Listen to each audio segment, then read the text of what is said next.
Hello everybody. Today we are going to see the modes of electronic transition. Before seeing these modes of electron transition, the absorption of light energy by organic molecules in the UV and visible region excites different kinds of electrons from ground state level to higher energy level. These higher energy levels are also called as antibonding molecular orbitals. By considering this diagram, here the antibonding molecular orbitals are shown by the asterisks like this. Okay, that is the number of electrons which are excited from higher energy state to that is number of electrons which are excited from lower energy state to higher energy state. That excitation is known as the modes of electronic transition. Before seeing these modes of electronic transitions, one has to see the number of different orbitals which are involved in the bonding or non-bonding. That is the transition of electrons from sigma bonding orbitals to sigma star antibonding molecular orbitals. This is the first transition. The transition from pi bonding molecular orbitals to pi star antibonding molecular orbital, this is the another transition. The transition from non-bonding electrons to sigma star antibonding molecular orbitals is known as another transition, and the transition N to pi star is another transition. As far as this sequence is considered, that is sigma to sigma star transition, pi to pi star transition, N to sigma star transition, and N to pi star transition. Here the notification we will first see, that is sigma means that is axial overlapping of an bonding electrons towards the internuclear axis, and the pi bond formation is that is lateral overlapping of the orbitals, that is p orbitals. Okay, N stands for non-bonding electrons, the number of electrons which cannot take part in a chemical bonding, that are called as non-bonding electrons. Therefore there is no antibonding molecular orbitals. Here the modes of electron transitions are totally R is equal to 4 transitions. Which are the 4 transitions? See here, first is sigma to sigma star transition, second is pi to pi star transition, third is N to sigma star transition, and fourth is N to pi star transition. Out of these 4 transitions, one of the best suited transition is sigma to sigma star. So one by one we will see in later. See here. First we will see the sigma to sigma star transition. In this transition, the electron can enter, that is bonding sigma orbital to antibonding sigma star orbital. This is the first condition. That is, in this transition, the electron after excitation, that is undergoes bonding sigma orbital to antibonding sigma star orbital. Here sigma is called as bonding molecular orbital and sigma star is called as antibonding molecular orbital. While in this transition, it requires a higher amount of energy,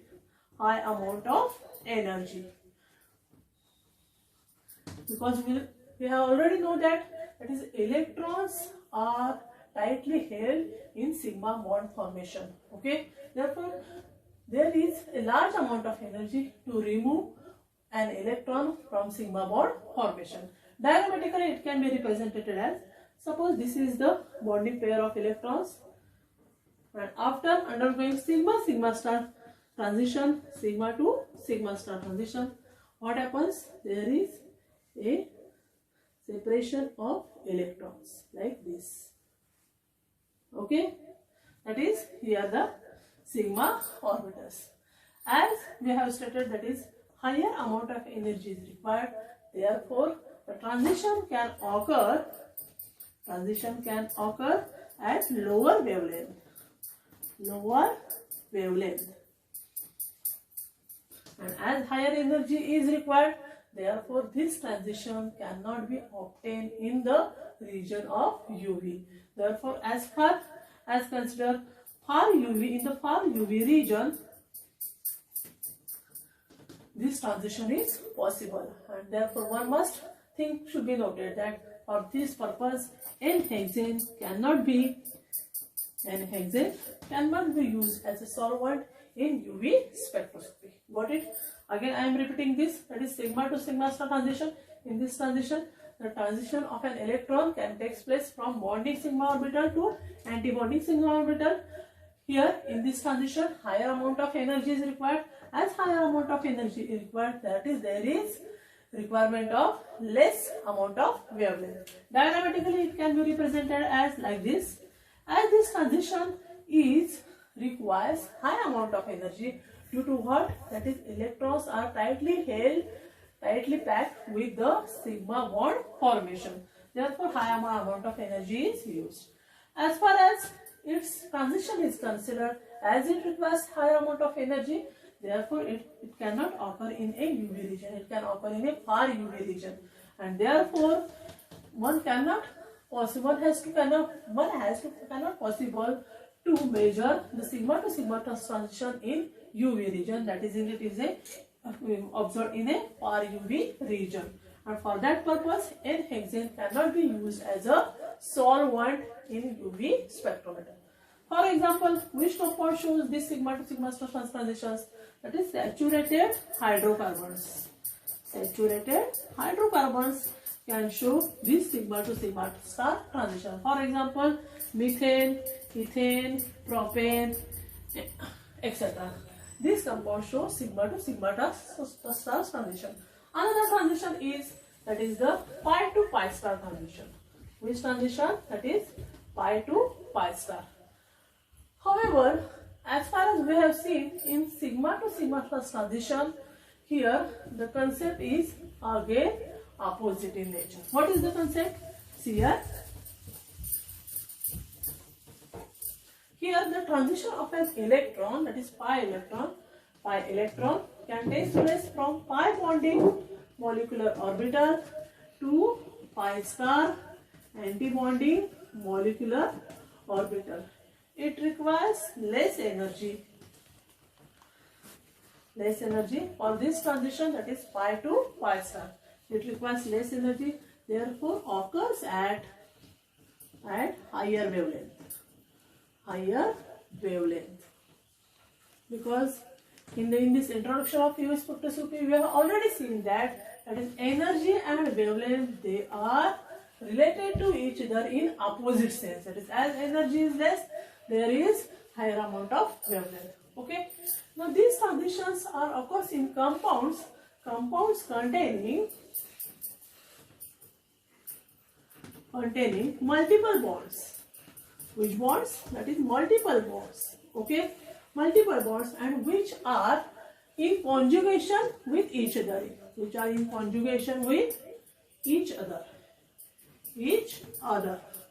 For example, alkene, alkyne, C triple bond N, and etc. By taking the example of an alkene, that is compounds containing C double bond C, that is olefinic linkage. In this linkage, the practical demonstration of this alkyne is represented as like this.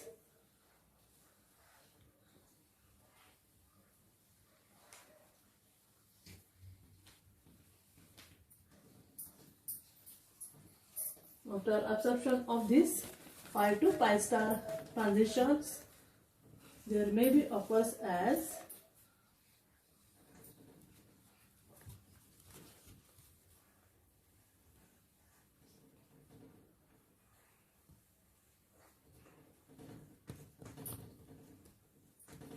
like this. That is, in alkene, generally the transition from a lower energy orbital to higher energy orbital requires a less energy.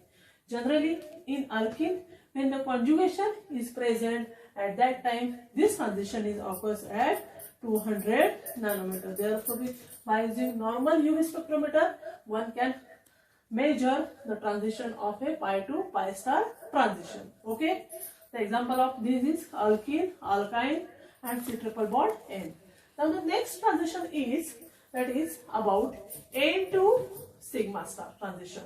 Which transition? N to sigma star.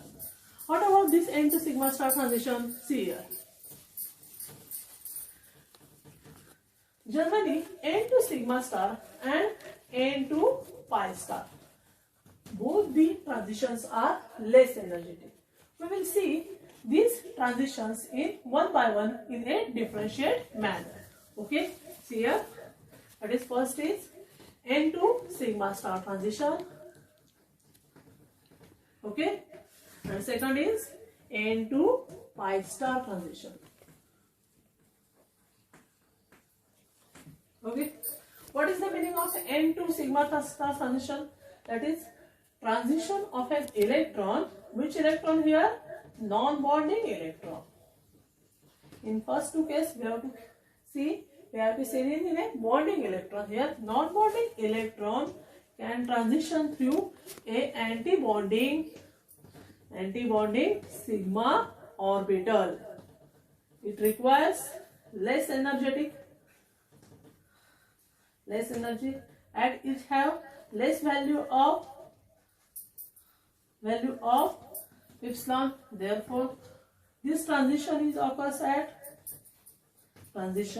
occurs at higher wavelength or longer wavelength, longer lambda max, and which compounds undergoes this N to sigma star transitions?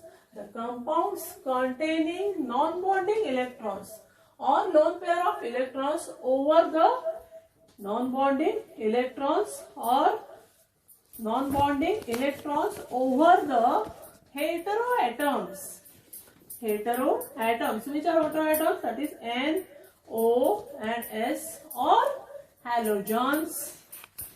These compounds undergo this transition.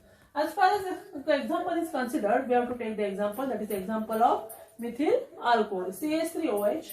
Here the lone pair of electrons is like this. While undergoing this N to sigma star transition, there is formation of CH3 dot and O, 1, 2, 3 and OH. Thus, this is the transition takes place along this alcohol. That is, N to sigma star transition is what? That is, non-bonding electron can enter from, the electron from non-bonding orbital can enter to a anti-bonding sigma star orbital. It is less energetic, therefore it has less value of epsilon. As it is less energetic, it has a higher value of a lambda max. Okay, and which compounds undergoes these transitions? That is compounds containing heteroatoms, which contain the lone pair of electrons or non-bonding electrons. Okay. Now next to last is about, that is N to pi star transitions. The transition of an electron from non-bonding electron to a pi star anti-bonding orbital.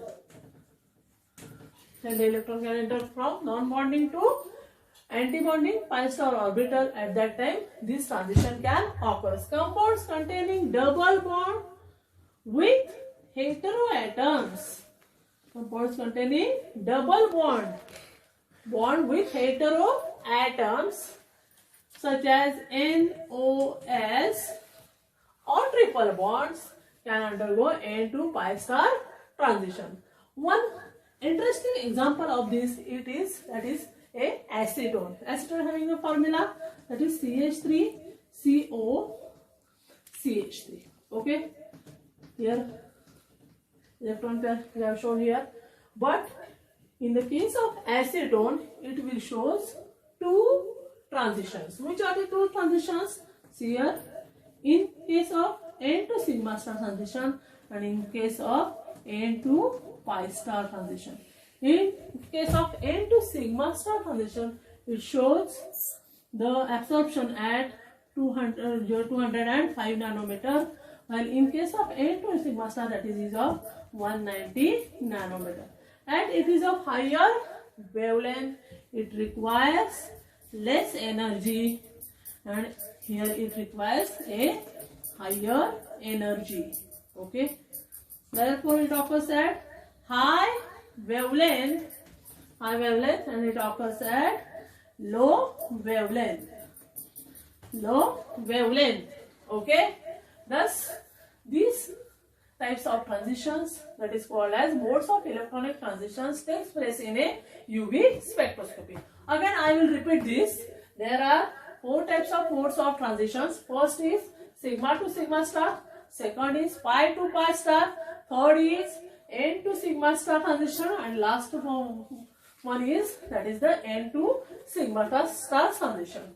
As far as these transitions are required, in the UV spectroscopy, we have to concentrate on pi to pi star and n to pi star transition in UV spectroscopy. Okay, that is, here we have to concentrate on this pi to pi star transition always, and n to pi star transitions. Okay, thank you. Hello everybody. Today we are going to discuss the different terms used in UV spectroscopy. Last time we have used, that is we have seen the different types of modes. Which are different types of modes?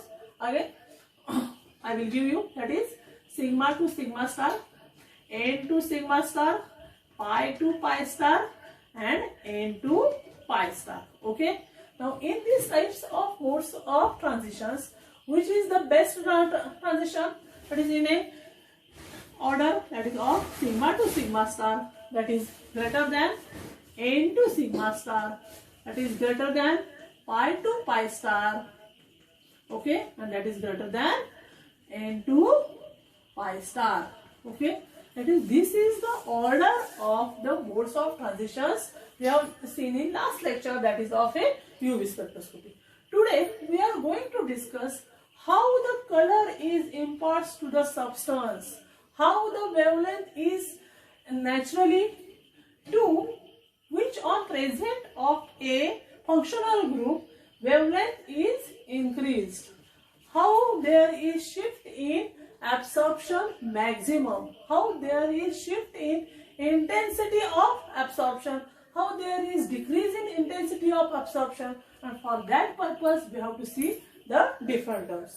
Now which different terms are used in UV spectroscopy? See here. First term is chromophore. Second is auxochrome. Third is bathochromic shift.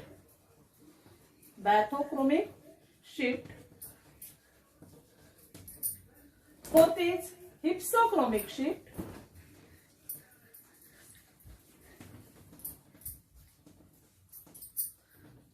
Fifth is, that is hyperchromic shift.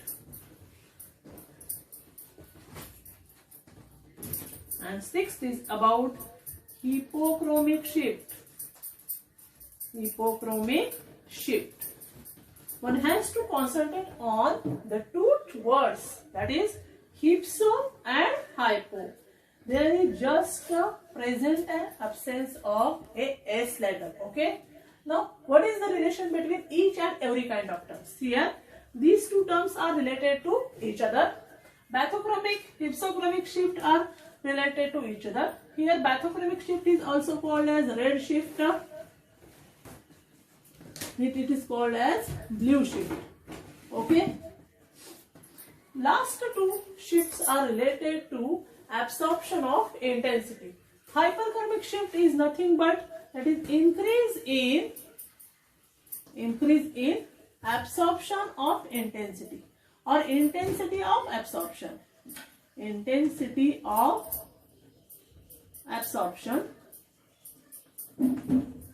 And in hypochromic shift there is decrease in intensity of absorption. Okay, so one question arises in your mind, What is meant by bathochromic shift and what is meant by hypsochromic shift? Bathochromic shift and hypsochromic shift are related to each other in a opposite sense. That is by only changing intensity of absorption, instead of we have to take the wavelength. That is, absorption takes place. Bathochromic means what? That is, absorption takes place at longer wavelength, longer lambda max value, and hypsochromic shift, HYP, hypsochromic shift, it takes place at a lower wavelength, lower value of a wavelength. Now the most important terms are chromophore and auxochrome. First, we have to just correlate to idea of a chromophore. Chromophore word is divided into two words. First is chroma and second is phore. Chroma means color, okay, and phore means impart or bear, bearing or impart, okay. Now the last term in RHS, that is the auxochrome. It is a saturated functional group which have the absorption of radiation does not have the 200 nanometer. Always it is attached to a chromophore. So please see on the board, these two terms are related to each other, these two terms are related to each other, and these two terms are related to each other, okay. So one by one we will see these different types of terms used in the UV spectroscopy. Once you get the idea and meaning and the interesting thing in these terms, you can easily solve the problems related to UV spectroscopy by using Woodward's and Fisher rules. So let us start with the chromophore, okay.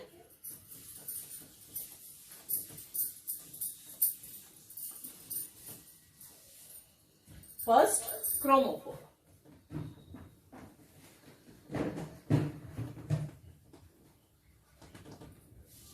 As I am already stated, that is, chroma means color and phore means bearing,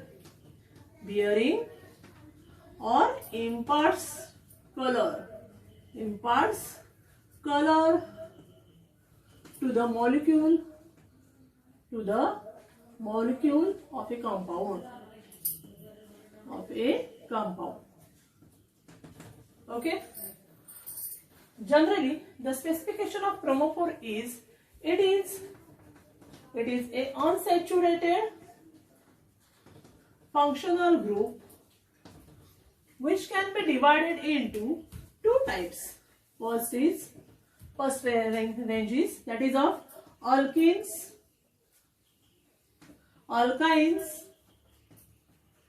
and second is compounds containing DBs, TBs with lone pair of LPs of electrons, okay. First we have to stand for this alkenes and alkynes. The compounds containing alkenes, what is? That is C double bond C linkage. Alkynes, that is C triple bond C, okay. Double bonds, triple bonds, okay. Double bonds means C double bond O, triple bonds means C, the triple bond N, and etc. N triple bond N, etc. Okay. Now the second specification of this chromophore is that is they imparts color to the molecule of a compound, okay. That is when in these two types, that is alkenes, alkynes, or double bonds or triple bonds with a compounds containing the chromophores, okay, that is unsaturated group of compounds, they imparts the color to the substance. For example, we can take the simple example of this, that is acetone. Already all of you see the acetone. Acetone is colorless in nature. colorless in nature. That is, color of the acetyl is colorless. But when we take the two derivatives of this compound, that is called as biacetyl. Biacetyl is yellow in color. Yellow in color. Now the question is arises, why it is happens? That is due to the chromophore. When the chromophores are in single stage, that is, each chromophore sometimes imparts the color to the substance, while sometimes imparts color to the substance. For example, NO, N double bond O, N triple bond N. These types of when functional groups are present in a compound, at that time simple chromophore can impart color to the substance. But when the linkages of double bond, triple bond, okay, that is C double bond O, C triple bond N, okay, N triple bond N, NO double bond O, and here O nitrosyl group. These isolated functional groups are present. At that time, actually each and single chromophore is not suitable for imparting the color to the substance. Okay, again I will repeating this. Chromophore is an isolated functional group which is unsaturated in nature, okay, which is capable of absorbing UV radiation in the visible region and which imparts colors to the substance. Chromophore is of two types, okay. First is of alkene-alkyne linkage, C double bond, C triple bond, and second is DBs and tripes. Okay, what is that? Is first term is chromophore. Now second term is, that is a auxochrome. See here.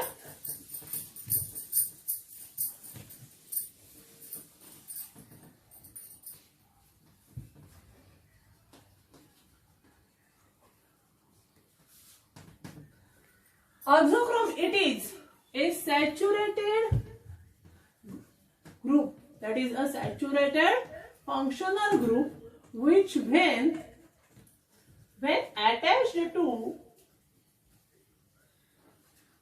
chromophore,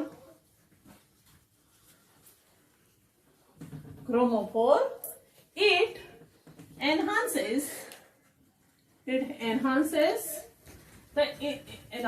the wavelength value in a compound.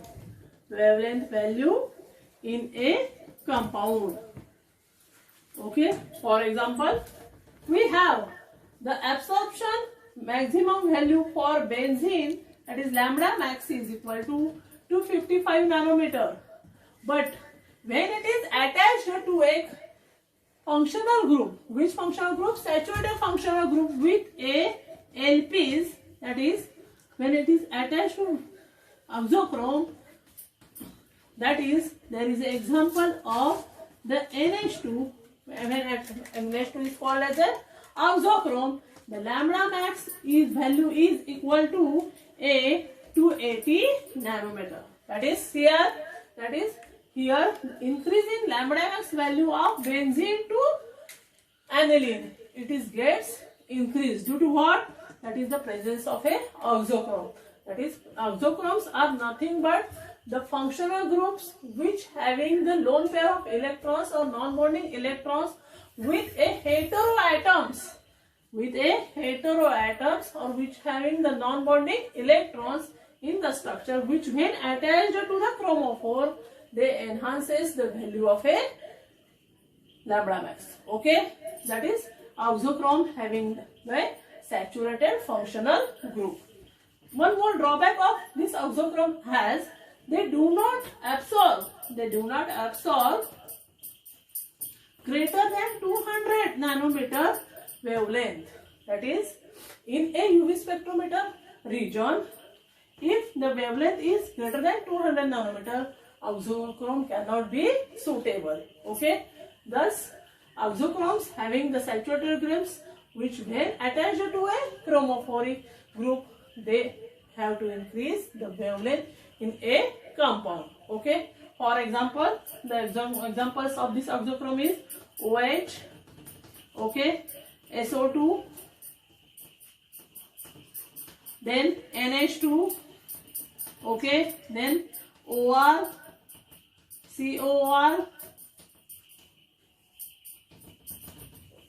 R dash SH, SH, and so on. Here, that is, what is the difference between the chromophore and exochrome? Chromophore are the unsaturated functional group, isolated functional group, while the exochromes are saturated functional groups. Chromophore imparts color to the substance. Exochrome do not impart color to the substance. When exochromes are attached to chromophores, they increase the lambda max value. Here, in the chromophores, they have the modes of transitions. That is, here in the chromophore that is in alkene, there is a mode of transition that is equal to pi to pi star.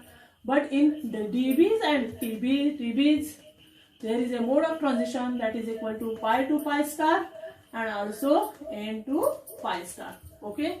Therefore, these are the 2 points we have discussed in today's lecture. Thank you.